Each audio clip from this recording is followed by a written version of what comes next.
Hello everyone, this side Mohit Hussain here. Welcome back to our YouTube channel. तो जो भी बच्चे डबल ए ट्रिपल सी के अंदर पार्टिसिपेट करना चाहते हैं, यानी कि बीएमएस, बीयूएचएमएस, बीयूएमएस, बीएसएम के ऑल इंडिया काउंसलिंग के अंदर पार्टिसिपेट करना चाहते हैं, तो बच्चों आपके लिए इन्फॉर्मेशन बुलेटिन जो है वो already double A triple C ने रिलीज जो है वो कर दिया है। अब इस बुलेटिन के अंदर बहुत बहुत सारे रूल्स को चेंज कर दिया गया था। पहले पिछले साल रूल कुछ और होते थे, लेकिन इस साल रूल्स जो है वो काफी ज्यादा बदल दिए गए हैं। क्या क्या रूल्स एंड रेगुलेशंस के अंदर चेंज किया गया है वो सब कुछ आपको मैं इस वीडियो के अंदर बताऊंगा। साथ ही साथ आपको ये बताऊंगा कि आपको जो काउंसलिंग है वो कैसे करनी है, राउंड वन के अंदर कौन कौन से रूल्स एंड रेगुलेशंस नए आए हैं, कब आप फ्री एग्जिट कर सकते हो, कितनी आपकी फीस रहेगी, ईच एंड एवरीथिंग को आज हम इस वीडियो के अंदर डिस्कस करेंगे। क्योंकि इन्फॉर्मेशन बुलेटिन काफी ज्यादा बड़ा होता है, तो आज की वीडियो के अंदर हम इन तीन चीजों को टॉपिक को कवर करेंगे। मैं सारी वीडियोस को अलग अलग सेपरेट पार्ट्स में बना दूंगा ताकि आपको जो वो समझ लग जाए। आज ही मैं अगर इकट्ठी लंबी सारी वीडियो बना दूं तो आपको कुछ भी समझ नहीं आएगा कि काउंसलिंग में क्या हुआ था, फीस कितनी रहेगी, कौन कौन से रूल्स एंड रेगुलेशन नए आए हैं, तो सब कुछ मिक्स हो जाएगा। तो यहाँ पे मैं इसको 2 या 3 पार्ट्स में डिवाइड कर दूंगा ताकि एक प्रोसीजर अलग से आपको समझ लग जाए, दूसरा अलग से समझ लग जाए, तीसरा अलग से समझ लग जाए। तो आज हम सिर्फ इन्फॉर्मेशन के जो मेन चीज होती है, round 1, round 2, round 3, stay vacancy, तो इन सब चीजों के अंदर आप कब रजिस्ट्रेशन कर सकते हो, कब चॉइस फिलिंग कर सकते हो, उन सब चीजों के अंदर बात करेंगे। कब आप फ्री एग्जिट कर सकते हो, कब आपकी सिक्योरिटी मनी जो है फॉरफिटेड कर दी जाएगी, यानी जब्त कर ली जाएगी, क्या क्या रूल्स यानी कि रेगुलेशंस आए, उन सब चीजों के अंदर हम बात करेंगे। तो चलिए आइए समझते हैं सारे के सारे रूल्स एंड रेगुलेशंस को। इस इन्फॉर्मेशन बुलेटिन को अच्छे से समझ लें, क्योंकि बहुत सारे बच्चों को ये समझ नहीं आता, फिर बाद में पछताते हैं कि हमें हमसे ये गलती होगी, हमसे ये गलती होगी, फिर हमें काउंसलिंग से बाहर कर दिया जाता है। तो कोई भी डाउट हो आप ओपनली मुझे नीचे कमेंट करके पूछ लेना। वैसे अदरवाइज मैं आपको अच्छे से ये डिटेल में एक्सप्लेन करूंगा, तो आपको आपकी ईच एंड एवरीथिंग जो अच्छे से समझ लग जाए। बच्चों ये देख सकते हो हमारे पास जो इन्फॉर्मेशन बुलेटिन आया है, तो ये ऑलमोस्ट लगभग 78 पेजेस का है। जैसे ही बाकी मैंने आपको बताई दिया कि हम इसको अलग अलग पार्ट्स में डिवाइड कर देंगे, जो भी इसमें इंपॉर्टेंट चीजें आपके लिए समझने लायक होगी वो आपको हम समझा देंगे। लेकिन फिलहाल के लिए अब हम यहाँ पे काउंसलिंग के रिलेटेड बात करने वाले हैं। थोड़ा सा जूम कर लेता हूँ ताकि आपको अच्छे से प्रोसीजर जो समझ आ जाए। तो यहाँ पे सबसे पहले मैं आपको फर्स्ट राउंड का प्रोसीजर जो समझाता हूँ। काफी रूल्स एंड रेगुलेशंस इन्होंने इस बार जो चेंज कर दिए, तो यहाँ पे इन्होंने फ्लो चार्ट सा बना के दिया हुआ जिससे हम अच्छे से समझ सकते हैं। मैं आपको समझा देता हूँ। तो सबसे पहले आपकी जो ऑफिशियल वेबसाइट है वो है आपकी double A triple C portal. इसी के ऊपर आपकी सारी की सारी जो है रजिस्ट्रेशन हो, नोटिस हो, वो सब कुछ इसी के ऊपर आना है। ठीक है, तो यहाँ से हमारे पास राउंड 1 शुरू होगा। तो राउंड 1 के अंदर सबसे पहले आपको क्या आएगा, आपको डिस्प्ले होगी प्रोविजनल सीट मैट्रिक्स, यानी कि कौन कौन से कॉलेजेस जो पार्टिसिपेट कर रहे हैं और किस किस कॉलेज के अंदर कितनी कितनी सीट्स वेकेंट है, यानी कि खाली है। ठीक है, उसके बाद राउंड 1 के अंदर तो फिलहाल के लिए सारी की सारी ही खाली होंगी, लेकिन कितनी कितनी सीट्स को परमिशन मिली है किस किस कॉलेजेस को, वो हमें यहाँ पे देखने को मिल जाएगा। उसके बाद नेक्स्ट प्रोसीजर होगा, आपको रजिस्ट्रेशन करनी है, फिर आपको पेमेंट करनी है, फिर आपकी चॉइस फिलिंग का प्रोसीजर जो वो होगा। ठीक है, तो सबसे पहले हम हमारे पास अगर आप रजिस्ट्रेशन, पेमेंट, चॉइस फिलिंग आपकी कंप्लीट हो जाती है, तो उसके बाद अगर आपको राउंड 1 के अंदर सीट अलॉट हो जाती है, तो यहाँ पे देख सकते हो अगर आपको राउंड 1 के अंदर सीट अलॉट हो जाती है, तो अगर आप चाहते हो तो वो सीट को रखना चाहते हो, तो हमारे पास 2 ऑप्शन होंगे, या तो सीट को ले लो यस, या फिर सीट को नहीं लेना, या फिर ऐसे बच्चे जिन बच्चों को सीट अलॉट नहीं हुई। तो पहले यस की तरफ चलते हैं, इसकी तरफ। तो यहाँ पे अगर आपको सीट अलॉट हो जाती है तो सबसे पहला ऑप्शन है आप फ्री एग्जिट कर सकते हो। आपको कुछ भी नहीं करना। अगर आपको कोई कॉलेज पसंद नहीं है, यानी कि आपको बीएमएस मिलता है या फिर बीएचएमएस मिलता है, कोई भी कॉलेज अगर आपको मिल जाता है, आपको वो कॉलेज नहीं लेना है, आपको सेकंड राउंड के अंदर जाना है या फिर काउंसलिंग ही नहीं करनी, तो यहाँ पे आपके पास ऑप्शन है फ्री एग्जिट का, तो आप फ्री एग्जिट कर जाओ।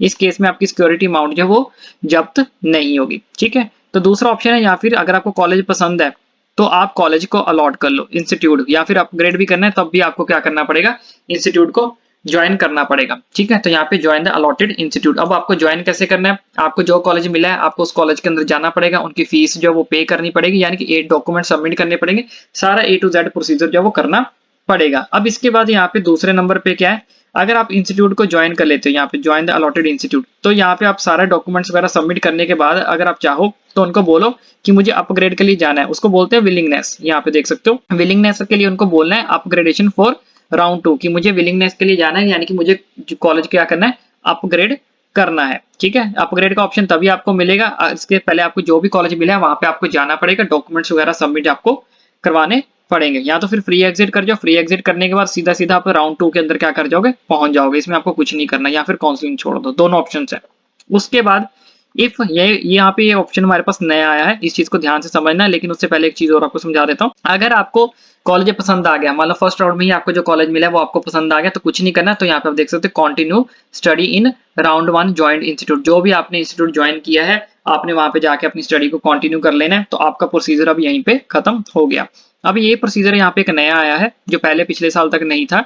If does not want to continue the course, avail free exit till the announcement of round 2 result, final result. तो इस ऑप्शन को यहाँ पे इन्होंने नया डाला। अब ये ऑप्शन है क्या, अगर ऐसे बच्चे जो कॉलेज को ज्वाइन कर लेते हैं या ज्वाइन कर लेते हैं, एडमिशन ले लेते हैं, सारा प्रोसीजर कंप्लीट कर लेते हैं, बाद में 2 दिन बाद या 3 दिन बाद उन बच्चों का मन बदल जाता है कि नहीं भाई मुझे ये कॉलेज नहीं लेना था, मुझे दोबारा काउंसलिंग करवानी है, या फिर उन बच्चों का मन बदल जाता है, या फिर कि मुझे बीएमएस की जगह बीएचएमएस करना था, या फिर बीएचएमएस की जगह बीएमएस करना था, कुछ भी अगर आपके पास कोई ऑप्शन आता है तो यहाँ पे आप राउंड 2 से पहले पहले उस सीट को छोड़ सकते हो।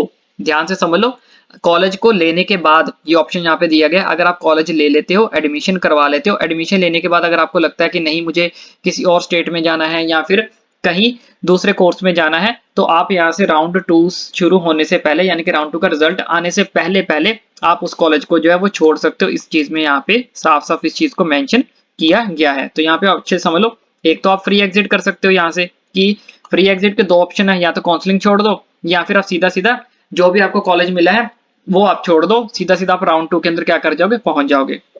लेकिन अगर विलिंगनेस लेके जाना है तो विलिंगनेस का बेनिफिट क्या आता है वो मैं आपको बता देता हूँ, कि अगर विलिंगनेस लेके जाओगे तो अगर राउंड 2 के अंदर कॉलेज आपका अपग्रेड नहीं होता है तो राउंड 1 वाला कॉलेज आपका सेफ रहेगा। लेकिन फ्री एग्जिट करके जाओगे तो राउंड 1 वाला जो कॉलेज है वो आपको दोबारा से नहीं मिल सकता, फिर चाहे सेकंड राउंड के अंदर आपको कॉलेज मिलता है या फिर नहीं मिलता। और ये ऑप्शन वो है कि एडमिशन लेने के बाद अगर आप एडमिशन छोड़ना चाहते हो तो छोड़ दो, कोई दिक्कत वाली बात नहीं है, सिक्योरिटी अमाउंट आपकी कहीं नहीं जाएगी, लेकिन राउंड 2 का रिजल्ट शुरू आने से पहले पहले आपको क्या करना पड़ेगा, फ्री एग्जिट करना पड़ेगा।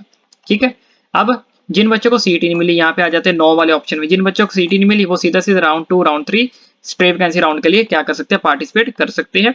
और फिर से सेकंड राउंड की प्रोविजनल जो वर्चुअल सीट मैट्रिक्स आएगी, कितनी कितनी सीट वैकेंट्स हैं, और जो चॉइस फिलिंग आपने राउंड 1 के अंदर की गई होगी तो वो आपकी क्या हो जाएगी, ट्रीटेड नल वर्ड, यानी कि वो आपकी खारिज कर दी जाएगी, वो अब आपकी वैलिड नहीं मानी जाएगी। तो तीसरे पॉइंट में लिखा है कि जो आप सेकंड राउंड में जाओगे तो हर बच्चे को दोबारा से चॉइस फिलिंग न्यू करनी पड़ेगी, न्यू चॉइस फिलिंग करनी पड़ेगी। जो राउंड 1 के अंदर चॉइस फिलिंग आपकी की थी अब उसको वैलिड जो वो नहीं माना जाएगा। जो राउंड 2 के अंदर जो भी बच्चा जाएगा, चाहे उसको सीट मिली थी चाहे सीट नहीं मिली थी, हर बच्चे को नई चॉइस फिलिंग जो वो करनी है। तो ये था राउंड 1 का सारा जो है प्रोसीजर।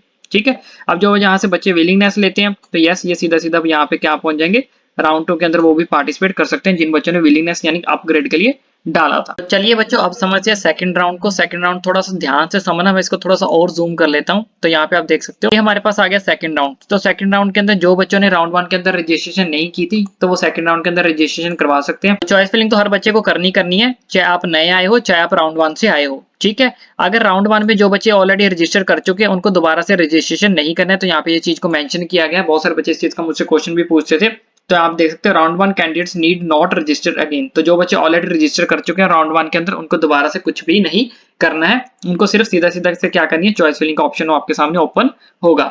अब इस प्रोसीजर को अच्छे से समझे, यहाँ पे क्या लिखा है। तो राउंड 2 की अगर आपको सीट अलॉट हो जाती है तो इसके बाद भी हमारे पास 2 ऑप्शन होंगे, या तो सीट अलॉट होगी यस, या तो फिर सीट अलॉट नहीं होती है नो। तो सबसे पहले यस वाले ऑप्शन को समझते हैं। अगर सीट अलॉट हो जाती है तो इफ अपग्रेडेड राउंड 1, जैसे कि जो बच्चों ने अपग्रेड डाला था यहाँ वाला ये जो सीट के लिए अपग्रेड डाला था विलिंगनेस के लिए, तो if upgraded round 1 joint standard cancel, अगर आपने जो राउंड 1 के अंदर सीट के लिए अपग्रेड डाला था, need to relieve from round 1 institute and join the round 2 allotted institute. इसमें क्या बोला गया मैं आपको अच्छे से हिंदी में समझा देता हूँ। तो इसमें ये बोला गया है कि जिन बच्चों ने राउंड 1 के अंदर अपग्रेडेशन के लिए डाला था, जिन बच्चों ने राउंड 1 के लिए अंदर अपग्रेडेशन के लिए डाला है और राउंड 2 के अंदर उनको नया कॉलेज अगर मिल जाता है, नया कॉलेज उनको क्या कर जाता है, मिल जाता है, अलॉट हो जाता है, तो जो राउंड 1 वाला कॉलेज था वो उनका कैंसिल हो जाएगा और राउंड 2 वाला जो कॉलेज उन्हें मिला है उधर जाके उनको दोबारा से एडमिशन जो है वो लेनी पड़ेगी। ठीक है, जो कि मस्त मस्त कंपलसरी है, ध्यान से समझ लो। अगर आपको राउंड 2 के अंदर नया कॉलेज मिल जाता है, जिन बच्चों ने अपग्रेड डाला था उन बच्चों की बात कर रहा हूँ, तो राउंड 1 वाला कॉलेज उनके लिए कैंसिल हो जाएगा और राउंड 2 वाला कॉलेज उनके लिए वैलिड माना जाएगा और उधर जाके उनको जो है वो एडमिशन लेनी पड़ेगी। इसमें आप साफ साफ इस चीज को पढ़ सकते हो।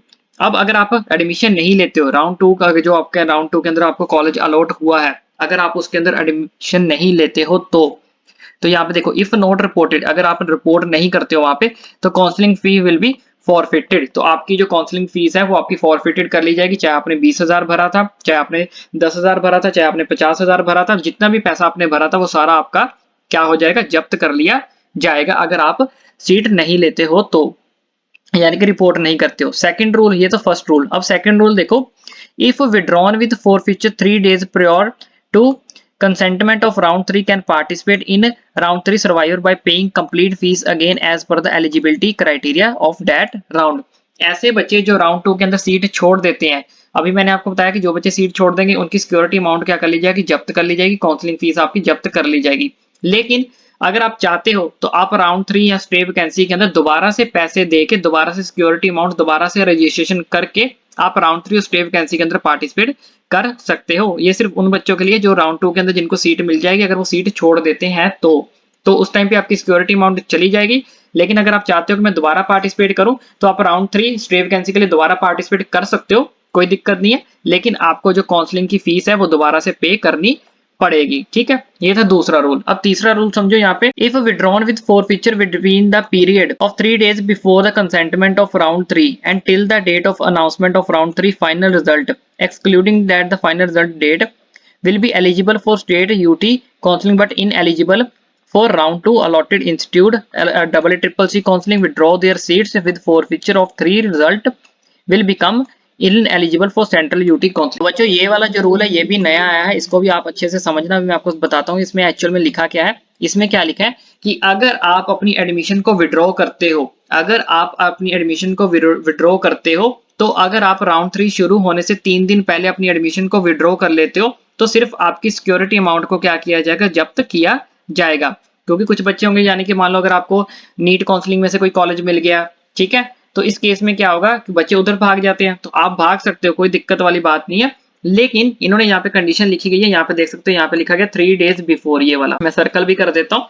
तो यहाँ पे लिखा गया 3 days बिफोर, तो इन्होंने लिखा कि अगर आप राउंड 3 शुरू होने से 3 दिन पहले अगर आप अपनी सीट को विड्रॉ कर लेते हो तो सिर्फ आपकी सिक्योरिटी अमाउंट को ही जब्त किया जाएगा। लेकिन अगर आप उसके बाद अगर अपनी सीट को विड्रॉ करते हो, लेकिन उन 3 दिन से पहले आप अपनी सीट को विड्रॉ नहीं करते हो, आप बाद में विड्रॉ करते हो, तो इस केस में क्या होगा, आपको AA CCC काउंसलिंग, यहाँ पे देख सकते हो AA CCC counselling, last line देख सकते हो सेंट्रल काउंसलिंग, यूटी काउंसलिंग, यानी कि जितनी भी काउंसलिंग होती है स्टेट की, सेंट्रल की, AA CCC काउंसलिंग, सब से आपको बाहर कर दिया जाएगा। फिर आप कोई भी काउंसलिंग जो वो नहीं कर सकते।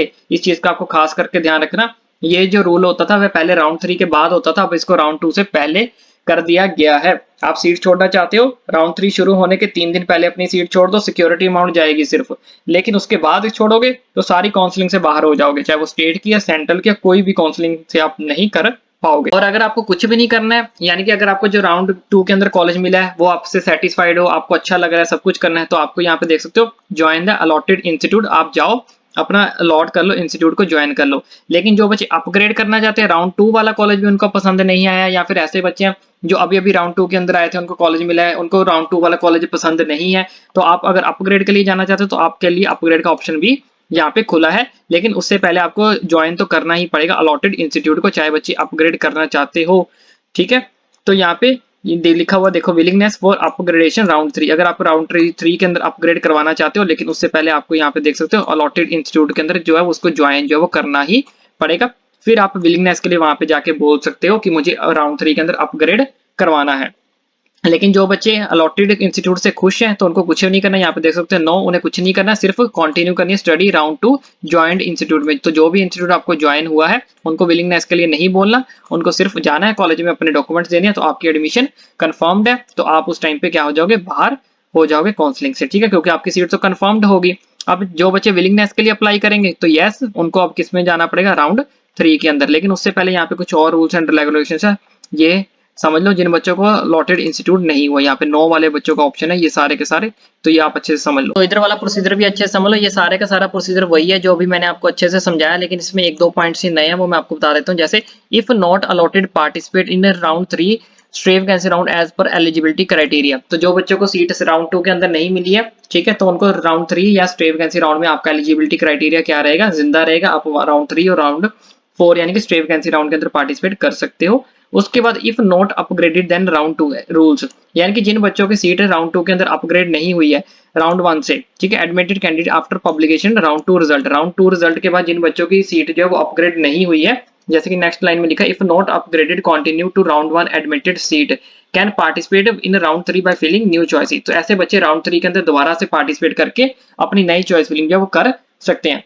जैसे मान लो आपको कोई राउंड 1 के अंदर कॉलेज अलॉट हुआ, लेकिन राउंड 2 के अंदर भी सेम कॉलेज आपको अलॉट हो गया, आपका अपग्रेड नहीं हुआ, तो कोई बात नहीं, आप राउंड 3 के अंदर दोबारा से ट्राई कर सकते हो अपग्रेड करने के लिए। बाकी के जो नीचे से ये वाले रूल है, ये वही मैंने आपको बताया कि अगर आपको अपनी सीट छोड़नी है वो आपको 3 दिन पहले छोड़नी पड़ेगी। अगर आप 3 दिन बाद छोड़ते हो तो आप कोई भी काउंसलिंग के अंदर पार्टिसिपेट नहीं कर पाओगे। लास्ट लाइन आप देख सकते हो, इनएलिजिबल हो जाओगे किससे, सेंट्रल स्टेट यूटी काउंसलिंग से। तो यहाँ पे आप देख सकते हो 3 डेज बिफोर अगर आपको विड्रॉ करनी है अपनी एडमिशन तो 3 दिन पहले करनी पड़ेगी। इससे सिर्फ आपकी सिक्योरिटी अमाउंट जाएगी, आपकी काउंसलिंग जो है वो बची रहेगी, फिर आप किसी भी काउंसलिंग के अंदर पार्टिसिपेट कर सकते हो। अब यहाँ पे नीचे चलते हैं, अब चलते हैं हम राउंड 3 के ऊपर। अब राउंड 3 का क्या प्रोसीजर है ये समझो। तो सेम वही आपकी डिस्प्ले की जाएगी वर्चुअल सीट मैट्रिक्स की, आप राउंड 3 के अंदर कितने कितने कॉलेज पार्टिसिपेट कर रहे हैं, कितनी सीट्स वेकेंट बची हैं, ठीक है। Choices submitted round 1 round 2 will be treated null and void, यानी कि जो आपने राउंड 1 राउंड 2 के अंदर चॉइस फिलिंग की थी वो आपकी कैंसिल कर दी जाएगी। राउंड 3 के अंदर दोबारा से आपको नई चॉइस फिलिंग करनी पड़ेगी हर एक बच्चे को, चाहे आप अपग्रेड के लिए कर रहे हो, चाहे आपको फर्स्ट टाइम कॉल के रजिस्ट्रेशन कर रहे हो, ठीक है। क्योंकि फर्स्ट टाइम में रजिस्ट्रेशन आपको अलाउड है, राउंड 3 के अंदर भी आप सीधा आकर रजिस्ट्रेशन कर सकते हो, फिर आपको पेमेंट करनी पड़ेगी। चॉइस फिलिंग तो हर बच्चे को करनी ही करनी है, ठीक है। तो इसके भी आप यहाँ पे देख सकते हो राउंड 3 के अंदर भी 2 प्रोसीजर होते हैं सीट अलॉटेड के, या तो सीट अलॉट हो जाती है यस, या अगर सीट अलॉट होती है नो। तो पहले यस वाले प्रोसीजर को समझ लेते हैं। तो यहाँ पे आप देख सकते हो, if upgraded earlier round 1 round 2 seat stand cancel, अगर आपकी सीट अपग्रेड हो जाती है राउंड 3 के अंदर, मान लो अगर आप राउंड 1 से आपने अपग्रेड के लिए डाला था, आप राउंड 2 में आए, राउंड 2 में आपने फिर से अपग्रेड के लिए डाला, राउंड 3 में आए, अगर राउंड 3 में अंदर आपकी सीट अपग्रेड हो जाती है, ठीक है, तो आपकी राउंड 1 और राउंड 2 वाली सीट जो वो कैंसिल हो जाएगी। तो must join the round 3 allotted institute after the revealing from R1 R2 institute. इसका मतलब क्या है कि राउंड 3 के अंदर अब आपको जो भी कॉलेज अलॉट होगा, ठीक है, वो आपको मस्ट कंपलसरी है कि वो आपको लेना ही लेना पड़ेगा। राउंड 1 वाला इंस्टीट्यूट आपका कैंसिल हो जाएगा, राउंड 2 वाला आपका इंस्टीट्यूट कैंसिल हो जाएगा, लेकिन राउंड 3 के अंदर जो भी आपको सीट मिलेगी, जो भी कॉलेज आपको मिलेगा वो आपको लेना ही पड़ेगा।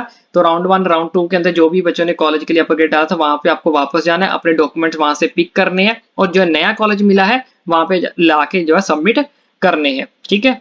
तो must join the round 3 allotted institute, must join है। अब आप जो है फ्री एग्जिट नहीं कर सकते। अब आपको जो भी राउंड 3 के अंदर कॉलेज मिला है, चाहे वो BMS का है, चाहे वो BHMS का है, चाहे वो अच्छा है, चाहे वो बुरा है, आपके हिसाब से कोई भी कॉलेज हो वो आपको लेना ही पड़ेगा। अब आप उसको छोड़ नहीं सकते। यहाँ पे देख सकते हो साफ साफ लिखा है, if allotted no free exit, किसी भी तरह का फ्री एग्जिट यहाँ पे अब आपको जो देखने को नहीं मिलेगा। उसके बाद नेक्स्ट क्या प्रोसीजर है वो भी मैं आपको अच्छे से समझा देता हूँ नीचे, तो ये समझो अच्छे से। अब इसमें आपको अपग्रेड का ऑप्शन नहीं मिलेगा, ठीक है। तो यहाँ देख सकते हो, if seat allotted in round 3 previous allotted seat after round 3 result through any rounds of state UT counseling if any stand cancel। तो बोलता है राउंड 3 के अंदर आपको कोई भी सीट अगर मिल जाती है तो पिछली वाली आपकी जितनी भी सीट्स थी वो सारी की सारी आपकी जो है वो किसी भी राउंड के अंदर आपको मिली हो, चाहे वो स्टेट की हो चाहे यूटी की हो, इफ एनी स्टैंड सब कुछ आपको जो है वो क्या कर दिया जाएगा, कैंसिल कर दिया जाएगा। यहाँ पे इस प्रोसीजर के अंदर वही लिखा है कि राउंड 3 के अंदर अगर आपको कोई भी लॉट हो जाता है इंस्टीट्यूट, वो आपको हर हालत में मस्ट ज्वाइन करना ही पड़ेगा। अगर आप नहीं करते हो तो आप आगे फिर कोई भी काउंसलिंग नहीं कर पाओगे, चाहे वो स्टेट की है चाहे वो कोई सेंटर की है, कोई भी इंस्टीट्यूट आप जो है वो ज्वाइन नहीं कर सकते, यानी कि फिर काउंसलिंग ही नहीं कर सकते, ठीक है। तो इसके बाद भी वही लिखा है, इफ नॉट रिपोर्टेड विड्रॉ, अगर आप अपनी सीट रिपोर्ट नहीं करते हो या फिर सीट लेने नहीं जाते या फिर अपना नाम विड्रॉ कर लेते हो, तो उस केस में क्या होगा, आपकी सिक्योरिटी अमाउंट तो जब्त कर ही ली जाएगी, साथ ही साथ लास्ट लाइन पढ़ सकते हो, UG counselling central counselling UT से आपको जो है फॉरफीचर ऑफ काउंसलिंग फीस के साथ साथ क्या कर लिया जाएगा, बाहर कर दिया जाएगा। तो यहाँ पे आप देख सकते हो आपकी फीस तो जाएगी central state and counselling fee forwarded जो है वो आपकी कर ली जाएगी। इसके बाद यहाँ पे कुछ रूल्स एंड रेगुलेशंस लिखे हुए, ये भी वही लिखे हुए, इसको अच्छे से समझ लो। इफ नॉट अलॉटेड, जिन बच्चों को कॉलेज अब अलॉट नहीं हुआ वो तो सीधा सीधा स्ट्रे वैकेंसी में पहुंच गए, ठीक है। If not upgraded then round 3 rules applicable to round 1 round 2 admitted candidate from the date of publication of round 3 result. अगर आपका जो कॉलेज अपग्रेड नहीं होता है राउंड 3 का रिजल्ट आने से पहले पहले, ठीक है, तो यहाँ पे आप देख सकते हो round 3 if not forwarded become the eligible round 3 result through any round state UG counselling if any stands cancel. तो आप उसको चाहो तो अपना कैंसिल करवा के जा सकते हो। लेकिन अगर आप राउंड 1 राउंड 2 से अपनी सीट को अप एडमिट सीट यानी कि आगे कंटिन्यू नहीं करते हो, तो if withdrawn from not upgraded seat otherwise become ineligible of from any Ayush counselling. तो अगर आप अपना नाम वापस लेते हो, ठीक है, कोई भी अपग्रेड नहीं करते हो, अपना नाम वापस ले लो कि नहीं भाई मुझे अपग्रेड करना नहीं है, मुझे वापस जा रहा हूँ, मुझे काउंसलिंग नहीं करनी, तो इस केस में आप क्या कर लोगे, अपनी काउंसलिंग भी गवा बैठोगे और साथ ही साथ अपनी जो काउंसलिंग की फीस है उसको भी गवा बैठोगे।